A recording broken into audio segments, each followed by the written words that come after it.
Malam itu, udara terasa lebih dingin dari biasanya di Kampung Ciberum, daerah kecil di pinggir Bandung. Jam sudah hampir menunjukkan 11 malam ketika Dani dan Rama masih duduk di bangku kayu warung Maksumi. Warung itu satu-satunya yang masih buka sampai larut, tempat mereka biasa ngopi dan ngobrol usai seharian bekerja di bengkel motor milik Pak Ujang. Lampu petromak di warung berkelip, seolah ikut mengantuk. Sementara di luar, kabut mulai turun perlahan dari arah kebun bambu. "Udah Dan, pulang yuk, besok kita buka bengkel pagi," kata Rama sambil menyeruput kopi terakhirnya. "Bentar Ram, gue habisin dulu rokok." Mak Sumi yang sedang menutup toples kerupuk menatap mereka sambil menghela nafas. "Kalian hati-hati ya, jangan lewat jalan belakang. Tadi ada warga bilang ada yang aneh di bawah beringin besar." Dani tertawa pelan. "Ah Mak, masa percaya cerita begituan? Itu kan cuma omongan orang buat nakut-nakutin." Mak Sumi menatap serius. "Dani, saya ini udah lama di sini. Kadang yang gak kelihatan itu justru paling dekat."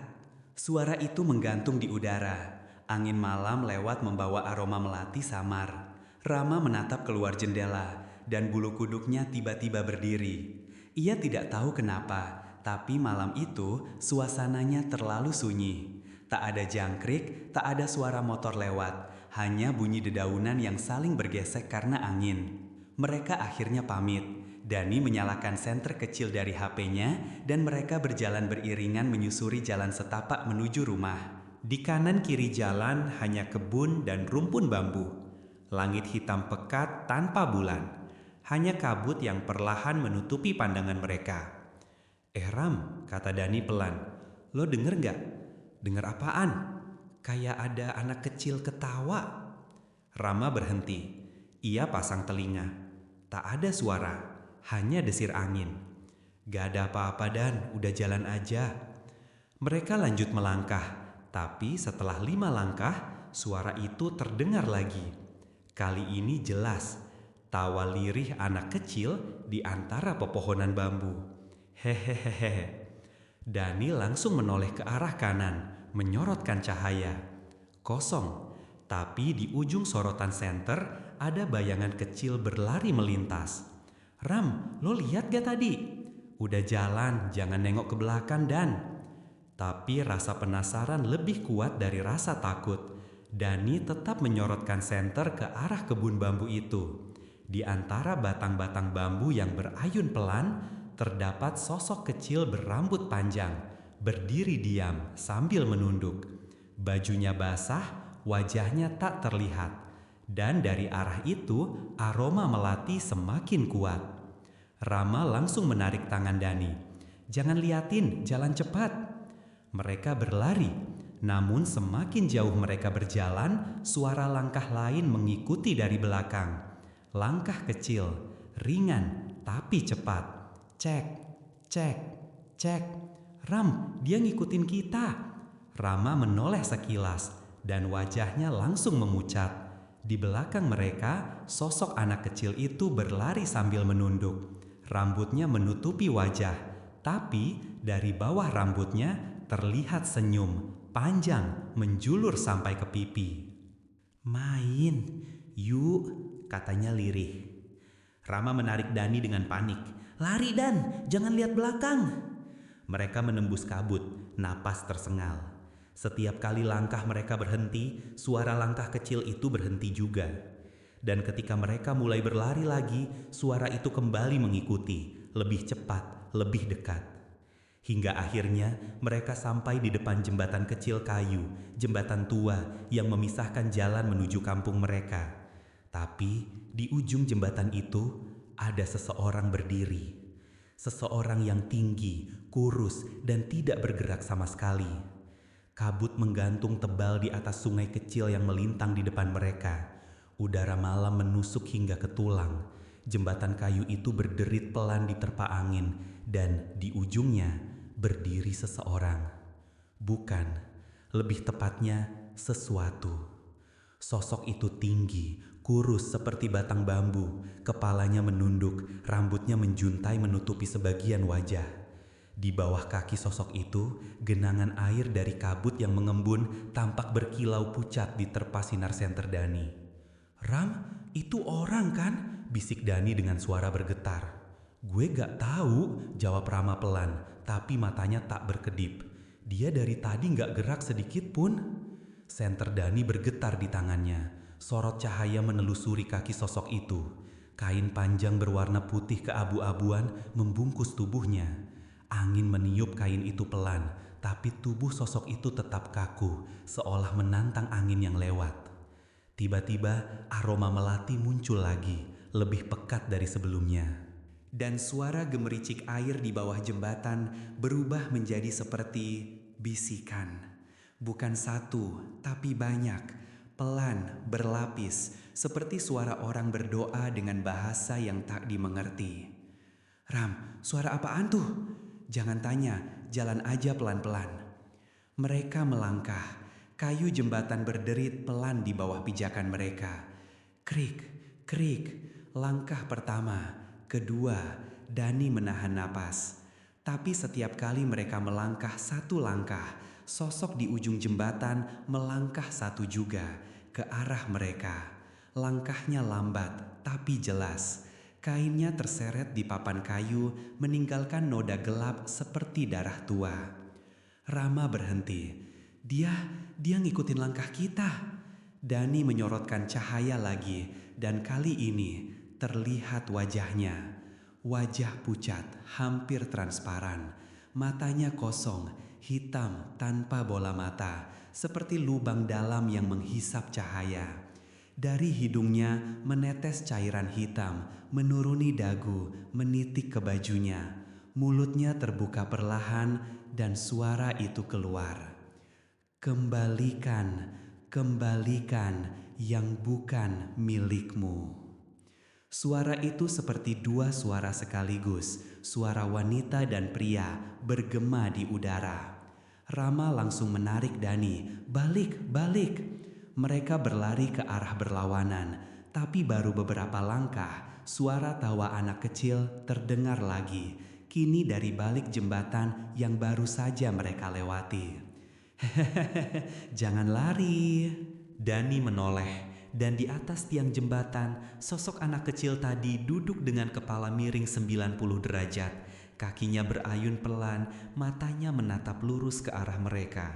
"Udah malam, waktunya pulang ke tempatku." Rama panik. Ia membaca doa sekuatnya, tapi lidahnya terasa berat. Kalimat itu macet di tenggorokannya. Dani dengan tangan gemetar mencoba menghidupkan ponsel untuk menyalakan lampu lebih terang, tapi layar HP-nya hanya menampilkan warna hitam, lalu menulis sendiri kalimat aneh. "Jangan nyalain cahaya, dia gak suka."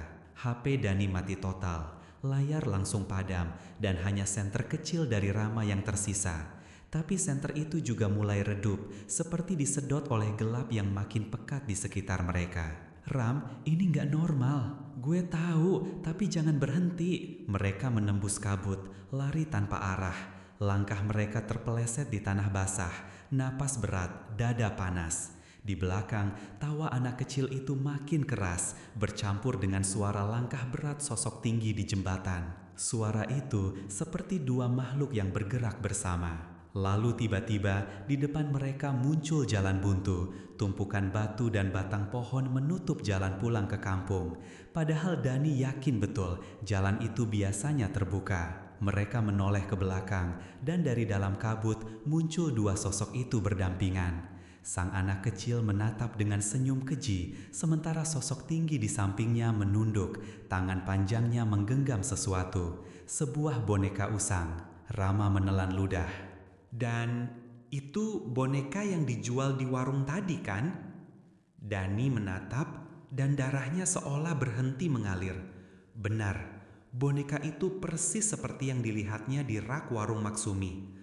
Tapi kini boneka itu berlumuran darah dan tanah, dengan rambutnya menempel di tangan sosok tinggi itu. "Kembalikan." "Main, yuk." Suara keduanya menyatu, bergema seperti dari bawah tanah. Dani dan Rama hanya bisa mundur, sementara tanah di bawah kaki mereka mulai bergetar pelan. seperti ada sesuatu yang bergerak di bawah sana. Kabut makin menebal, menyelimuti tubuh mereka yang gemetar. Dani dan Rama berdiri kaku di depan tumpukan batu yang menutup jalan. Mereka saling pandang, napas berat, keringat dingin bercampur debu dan kabut di wajah. Di belakang mereka, sosok tinggi dan anak kecil itu lenyap di antara kabut. Tapi udara yang mereka tinggalkan tetap berbau busuk, campuran melati dan anyir darah yang menusuk. Rama duduk di tanah, memegangi lututnya yang gemetar. Gue gak ngerti Dan, kita lewat jalan ini tiap malam, kenapa sekarang kayak beda? Dani memandangi sekitar. Pohon-pohon terlihat lebih rapat dari biasanya. Jalan setapak yang tadi dilewati sekarang terasa asing, seolah mereka sudah bukan di kampung sendiri. Ram, ini kayaknya bukan jalan ke rumah gue. Rama menatap heran. Maksud lo? Dani menatap sekitar dengan senter lemah. Di kejauhan, samar-samar terlihat cahaya kuning. Cahaya itu seperti berasal dari lampu petromak. Itu kan warung Maksumi. Mereka saling berpandangan. Bagaimana mungkin? Mereka baru saja dari sana dan jelas-jelas sudah berjalan hampir 1 kilometer meninggalkan warung itu. Tapi kini warung itu ada lagi di depan mereka. Gak mungkin Dan, gak mungkin, Rama bergumam, tapi langkah kakinya seperti ditarik oleh cahaya itu. Mungkin Maksumi bisa bantu. Dani ingin menghentikannya, tapi tubuhnya juga seperti bergerak sendiri. Mereka mendekat perlahan, jantung berdetak keras. Semakin dekat mereka ke warung itu, semakin jelas tampak sesuatu yang aneh. Papan nama warungnya terbalik dan tulisan Warung Maksumi terlukis terbalik seperti bayangan di cermin. Suara angin seperti berubah menjadi bisikan lembut. Lapar, haus. Dani menggenggam senter lebih erat.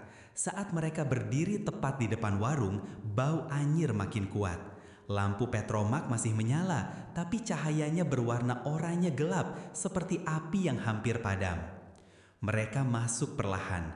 Kursi, meja, dan toples-toples camilan masih sama, tapi semua berlapis debu tebal.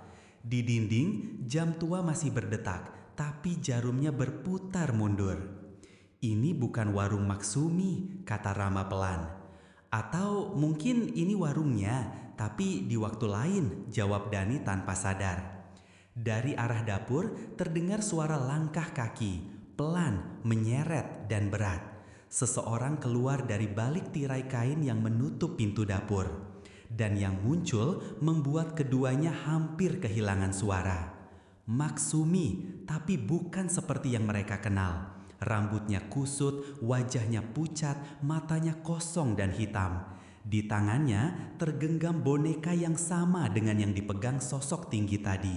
Boneka itu meneteskan cairan merah gelap ke lantai. Kalian bawa sesuatu dari sini, katanya dengan suara berat dan parau. Apa maksud, Mak? Tanya Dani dengan gemetar. Maksumi tersenyum. Senyum itu kaku dan aneh. Boneka itu bukan untuk dijual. Itu milik anak saya. Rama mundur satu langkah. Anak Mak yang katanya tenggelam di sungai itu? Wajah Maksumi menegang. Suaranya berubah menjadi 2 lapis. Satu seperti suara wanita, satu lagi seperti anak kecil. Dia belum pulang. Tiba-tiba lampu petromak bergetar dan padam. Kegelapan menyelimuti mereka. Dari balik tirai dapur muncul tawa kecil itu lagi.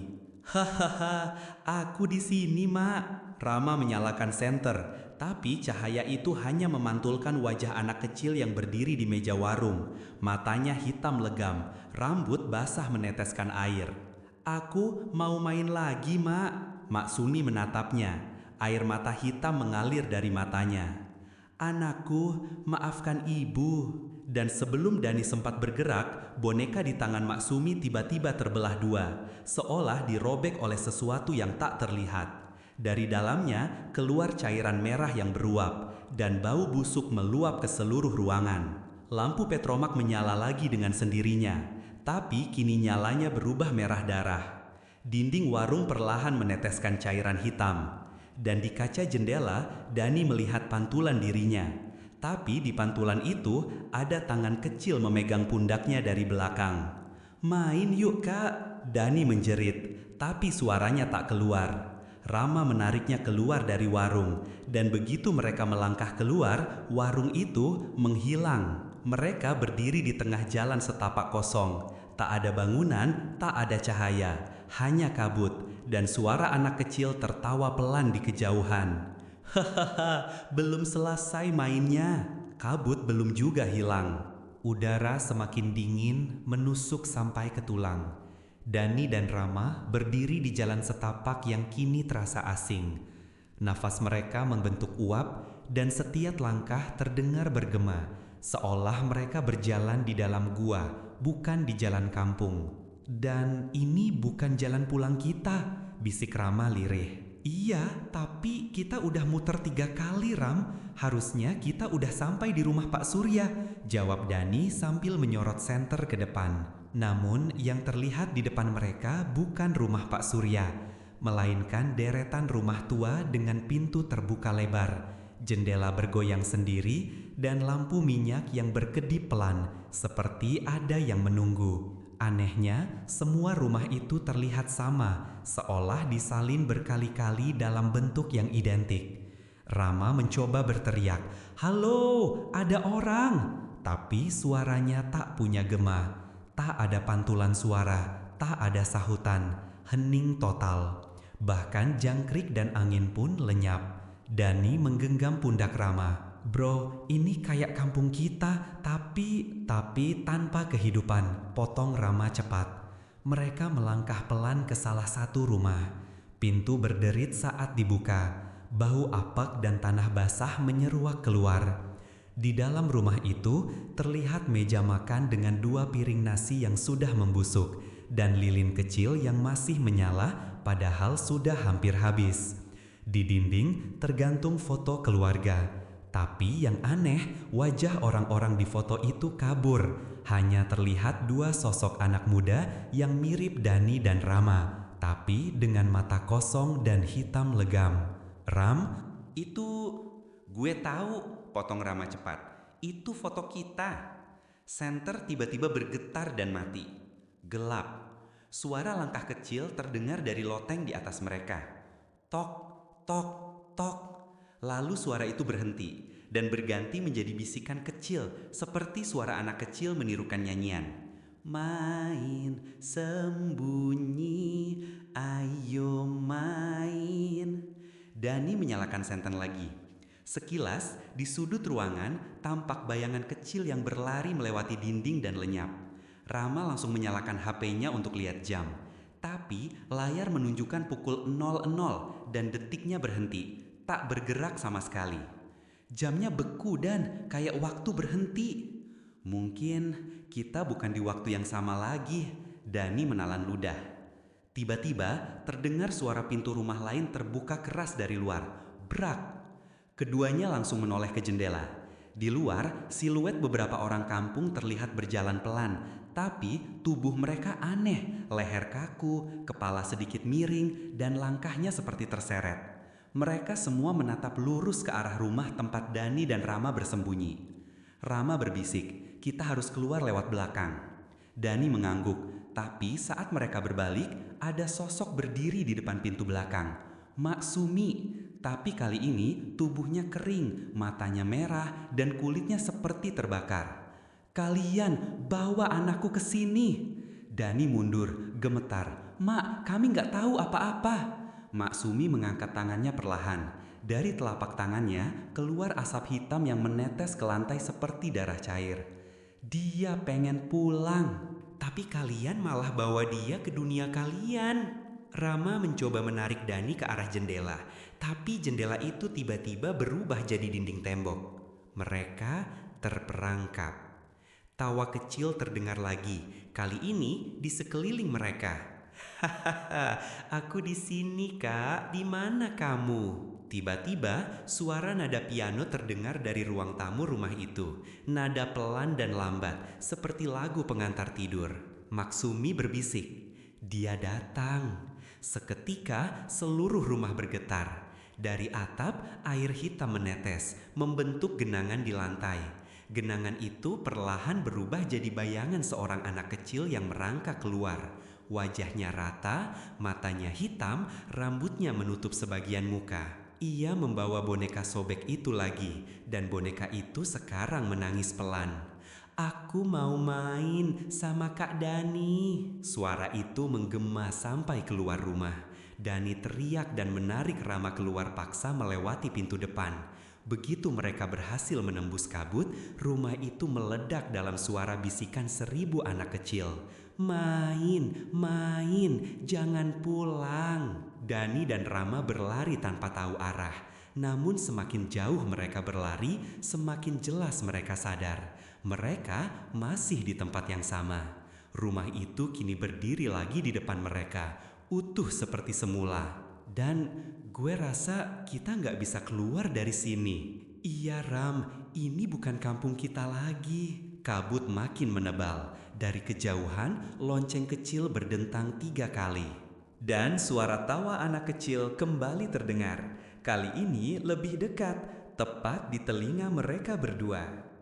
"Hahaha, giliran kalian sembunyi." Kabut makin padat. Udara jadi pekat dan berat, seolah oksigen disedot dari paru-paru mereka. Dani dan Rama kini berjalan pelan di antara rumah-rumah tua yang entah kenapa terus berulang di pandangan mereka. "Kita udah lewat sini Dan, gue yakin banget," kata Rama dengan suara serak. "Gak mungkin Ram, ini beda. Lihat tuh, tanahnya kayak basah darah." Dan memang, tanah di depan mereka berwarna gelap kemerahan, seolah baru digali lalu disiram cairan hitam yang kental. Setiap langkah kaki mereka menghasilkan suara ceplak-ceplak lembab, seperti menginjak daging busuk. Bau amis menyesakkan hidung. Mereka berhenti di depan sebuah sumur tua di tengah kabut. Sumur itu terbuka lebar, bibirnya ditumbuhi lumut tebal.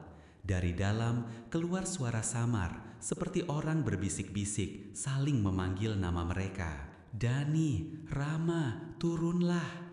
Di bawah ada jalan pulang. Rama menatap Dani. "Lu denger juga?" Dani mengangguk pelan. "Iya, tapi itu suara siapa, Ram?" Rama menelan ludah. "Entah, tapi gue gak mau tahu." Namun langkah mereka terhenti ketika tanah di sekitar sumur bergetar. Dari dalam lubang itu muncul asap hitam, lalu perlahan terbentuk bayangan hitam manusia tanpa wajah. Bayangan itu berbisik, "Kalian sudah masuk wilayahku. Sekarang tak ada jalan kembali." Rama spontan mundur, tapi bayangan itu mengulurkan tangan panjang seperti asap, hampir menyentuh kakinya. Dani cepat menarik Rama menjauh. Tiba-tiba mereka mendengar suara langkah berat dari belakang. Tok, tok, tok. Langkah itu disertai bunyi rantai diseret di tanah. Ketika mereka menoleh, tampak sosok hitam besar dengan kepala tertunduk memakai kain kafan robek. Tubuhnya terbakar sebagian, matanya menyala merah seperti bara. Setiap kali ia melangkah, tanah di bawahnya meleleh seperti lilin panas. "Kalian bawa arwah anaknya Maksumi ke sini. Sekarang kalian yang harus ganti tempatnya." Rama menjerit, "Lari Dan!" Mereka berdua kabur menembus kabut, tapi suara rantai makin dekat. Dani menoleh sekilas. Sosok itu tak berlari, tapi tiba-tiba sudah berada di belakang mereka. Mereka akhirnya menemukan lorong batu di samping rumah tua. Tanpa pikir panjang, mereka masuk ke dalam. Lorong itu sempit dan dingin, dindingnya berlumut dan basah dengan bau tanah bercampur darah kental. Dari langit-langit menetes air hitam. Setiap tetesnya menimbulkan gema panjang seperti bisikan. "Kalian gak bisa pulang. Dunia ini udah milik kami." Cahaya senter Dani bergetar, kadang terang, kadang mati. Tapi di setiap kilatan cahaya, bayangan orang-orang terlihat menempel di dinding, seperti jasad yang membusuk di balik tembok. Wajah-wajah mereka meringis, mulut terbuka lebar tanpa suara. Rama mulai panik, "Dan ini bukan lorong biasa." "Gue tahu Ram, ini kayak bawah kampung, tapi kenapa ada wajah-wajah itu?" Lalu suara anak kecil kembali terdengar. "Kak Dani, Kak Rama, sini main sama aku." Suara itu bergema dari dasar lorong, semakin lama semakin dekat. Tiba-tiba, tanah di bawah kaki Rama ambruk. Rama jatuh ke dalam lubang hitam, jeritannya menggema panjang. "Rama!" Dani berlari, mencoba menarik tangannya, tapi hanya sempat melihat wajah Rama yang terhisap ke dalam lumpur hitam dan suara terakhirnya, "Lari Dan, jangan balik." Lalu senyap. Dani berdiri, gemetar, napas tersengal. Air matanya bercampur debu dan keringat. Ia melangkah perlahan ke depan, menembus sisa lorong yang kian menyempit. Sampai akhirnya, di ujung sana, ia melihat pintu kayu kecil dengan cahaya redup di baliknya.